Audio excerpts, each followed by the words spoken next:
We're standing in the hangar bay of the USS Yorktown. Behind me we have a Boeing PT-17 Kaydet right above the Apollo 8 capsule. When World War II broke out, there was a need for military aircraft. American industries spun up to maximum capacity. The US would ultimately manufacture 300,000 airplanes during World War II. A multitude of pilot training schools popped up all over the country.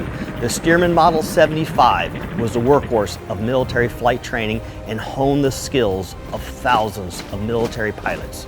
In the Army Air Force, most were designated as PT-17s and were powered by a Continental R670 engine, the same engine used by the Spirit of St. Louis. These aircraft were built by the Stearman Division of Boeing, and over 8,500 were constructed. Army Air Force primary trainers had a blue fuselage and yellow wings. Navy were painted all yellow and were sometimes known as Yellow Peril. To start the engine, there was a hand crank inertial flywheel starter on the left side of the cowling. Pilots sat on their parachute in a relatively large, comfy cockpit. While taxiing, pilots had to steer their aircraft in S-turn to see where they were going because of the tall landing gear. Most Stearmen had no navigation instruments or radios. Communications was done through a Gosport, essentially a rubber hose the instructor shouted commands through. It was a one-way communication with the student only able to respond with hand signals.